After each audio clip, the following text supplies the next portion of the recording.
Hola, me llamo Lucas y hoy quiero presentar a la profesora Emilia Gorbán, que tiene licencia en nutrición, coordinadora general de la Cátedra Libre de Soberanía Alimentaria de la Facultad de Medicina. Y bueno, queríamos hacerle 5 preguntas. Encantadísima, chicos, sobre todo cuando establecemos el diálogo con los jóvenes, estamos garantizando el futuro. Muchas gracias. Bueno, la primera pregunta sería, ¿qué es el derecho a la alimentación? Bueno, el derecho a la alimentación, el derecho humano a la alimentación es un término eminentemente legal y jurídico, inscrito en todas las constituciones de todos los países del mundo y a partir de la Declaración de Naciones Unidas después de la década del 40, que es la que plantea y garantiza el acceso a la alimentación adecuada, de acuerdo a las recomendaciones nutricionales que garanticen a todos y todas una vida plena, con todas las condiciones, digamos, de posibilidades de desarrollo y de crecimiento que tiene el ser humano. El rol de garante de este derecho es fundamentalmente el Estado y se basa en una mesa de 4 patas, para decirlo mejor, donde hay que garantizar en primer lugar el acceso físico y económico, es decir, al ser considerado el alimento como una mercancía necesitamos los bienes necesarios para poder adquirirla. Entonces, acceso físico y económico, que tiene que estar, esos alimentos tienen que estar disponibles a la mayoría de la población, que ser sustentables y fundamentalmente ser adecuados a las variaciones, a las condiciones fisiopatológicas de cada uno y de todos los individuos. ¿En qué se diferencia el derecho a la alimentación de la soberanía alimentaria? ¿O en realidad estamos hablando en cuestiones comunes? Bueno, estamos hablando de cuestiones comunes porque sobre la base del derecho a la alimentación se establecen 2 conceptos, uno técnico, que sería el de seguridad alimentaria, y otro más político, más democrático, que es donde se avanzó en la concepción del derecho, que es el de la soberanía alimentaria. Entonces, el derecho a la seguridad alimentaria es un concepto técnico elaborado por la FAO por allá en la década del 40, 50, que garantiza la calidad e inocuidad de los alimentos a nivel individual de acuerdo a las normas que fija el mercado. No tiene en cuenta en realidad todo el proceso desde la obtención hasta el consumo del alimento, no tiene en cuenta quién produce ese alimento, en qué condiciones naturales, en qué condiciones de acceso a ese alimento puede tener. Entonces, por eso se avanzó en la Cumbre Mundial de la Alimentación de la mano de las organizaciones sociales representadas en ese momento por la Vía Campesina en el 96 en Roma. Se avanza con el concepto de soberanía alimentaria, que ya es un concepto más político, porque implica no solo el ser participativo, sino implica analizar la alimentación desde la producción hasta el consumo.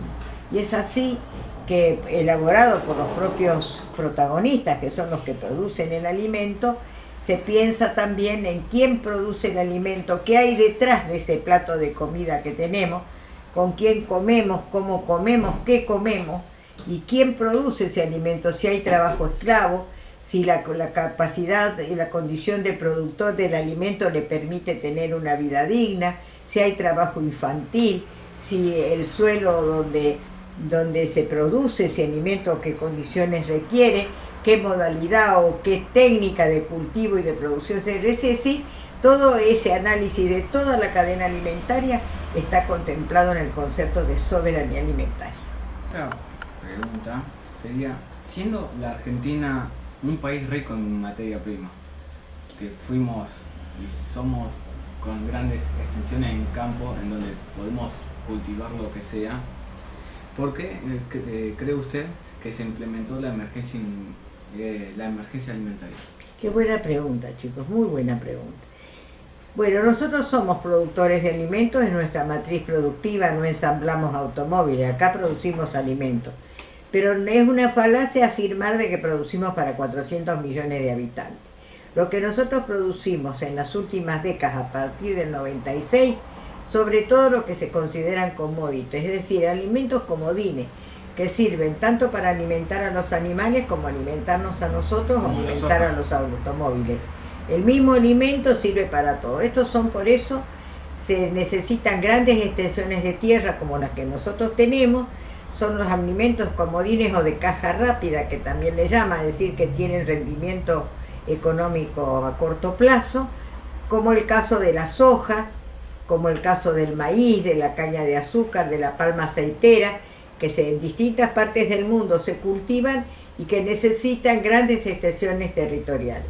¿Qué es lo que nos pasa a nosotros como país? En nosotros persiste todavía el viejo latifundio, que aparentemente era de la Edad Media, pero que se arrastra hasta ahora.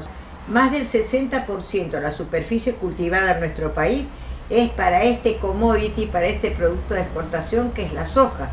El resto se completa con maíz y con algodón. Así que, y hemos desplazado los verdaderos ingredientes o componentes de nuestra canasta básica, como es el caso del trigo.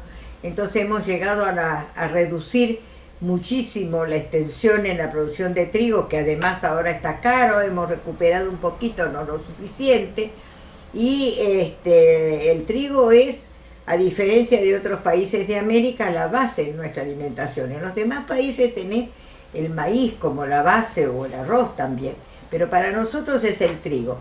Y a expensas de que era más redituable, daba más ganancias la soja, entonces se dejó de cultivar trigo, como se arrinconaron también las vacas para aumentar la frontera agropecuaria y hacer que este monocultivo sea el determinante y que en realidad está destinado a la exportación. Hay sobre todo porque este tipo de monocultivo exige un modelo que nosotros le llamamos de agronegocio, de cultivo con venenos. Y esto es lo que nos está envenenando, no solamente a nosotros, sino también al suelo, al aire, al medio ambiente. Por eso el tema de la alimentación está vinculado fundamentalmente el modelo productivo a la situación ambiental, que es bastante complicada. ¿Qué podemos hacer los ciudadanos si se viola el derecho de alimentación? Yo creo que en primer lugar tendrían primero conciencia de que es un derecho y que es el rol del Estado el que tiene que garantizarlo.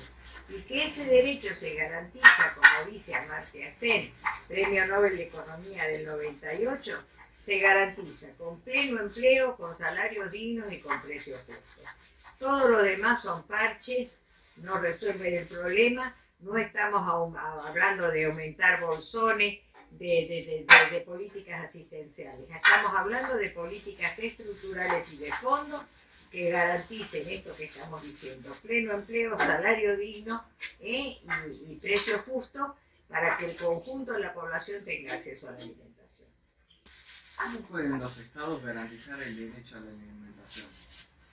Yo creo que justamente basado en esto que estoy planteando, ayer en una escuela privada surgió el hecho que cuando yo dije el Estado debe garantizar, entendió, la comida no puede ser gratis, y enseguida sacaron a la luz los planes sociales. Y no es eso de lo que se trata. Los planes sociales son un alivio en una situación de emergencia cuando falta el empleo. De lo que se trata es de dar trabajo de pleno empleo y que tengamos un salario que nos permita que la mesa se coma lo que necesitamos. Entonces necesitamos de políticas públicas. En primer lugar, el acceso a la tierra y el subsidio para que los verdaderos productores de alimentos, que son los que garantizan el agricultor familiar, los pueblos originarios, los pescadores artesanales, son los que garantizan el 60 al 70% de los alimentos que llegan a nuestra mesa. A ellos hay que facilitarles el acceso a la tierra, los créditos adecuados, y las condiciones dignas de vida para que produzcan un alimento sano. Necesitan ellos también llevar una vida sana. ¿Sí? Entonces, políticas públicas en ese plano. Hay que reestructurar los canales de comercialización, sobre todo el tema de la logística.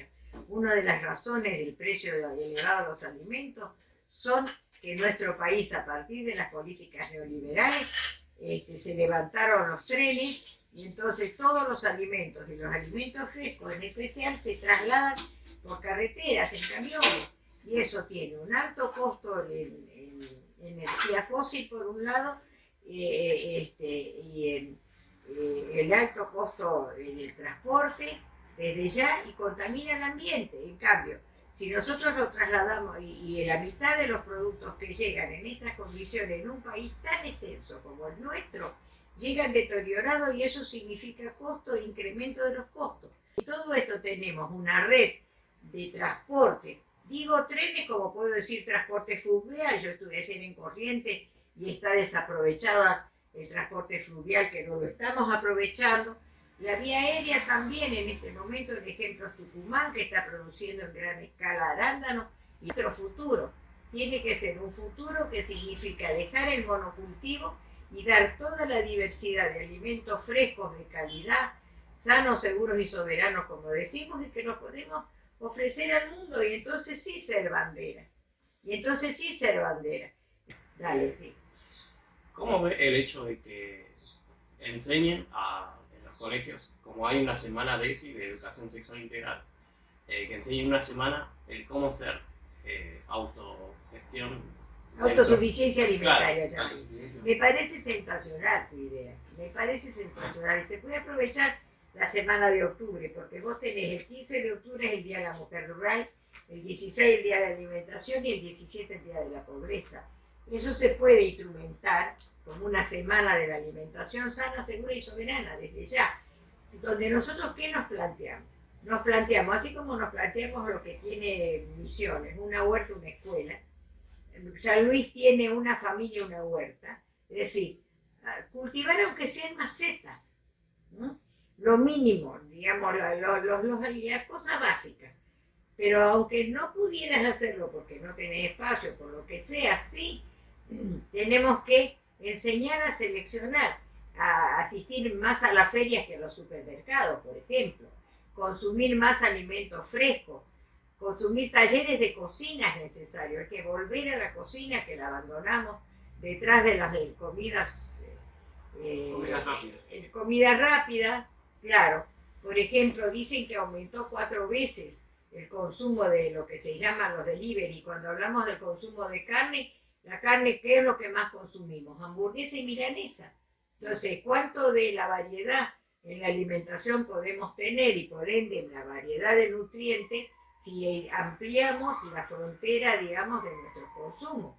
Tenemos la última encuesta nacional de nutrición muestra, primero, y en esto en políticas públicas, eso es muy importante, controlar y regular la publicidad, porque en los medios de difusión lo que aparece es la publicidad de las comidas rápidas. Vos ves Burger King, McDonald's, entonces el combo, incluso modificando nuestro lenguaje, consumir o adquirir productos en comercios de cercanía, es decir, que cuanto menos recorrido fósil tengamos que hacer, más sano va a ser y más barato también, las dos cosas, y al mismo tiempo vos conocés al productor, ¿sí? Y por eso una de las políticas públicas que señalamos, la necesidad de que cada una de las ciudades o de los pueblos tenga un cordón de chacras y de quintas alrededor para abastecer a esa población, que tenga su tambo, que tenga su huerta, que tenga su frigorífico, en ese sentido redes de médicos de pueblos fumigados que están pidiendo que no se fumiguen las escuelas. Esta es una de las aberraciones de este modelo capitalista extractivista, como lo denomina la pastoral social, y al mismo tiempo estamos envenenando a la gente y más del 50% es por cáncer. Y esto le cuesta al Estado, porque el Estado tiene que garantizar no solamente el derecho a la alimentación, sino también el derecho a la salud, de prevención y no sobre curación. Trabajamos sobre los sanos y no sobre los enfermos.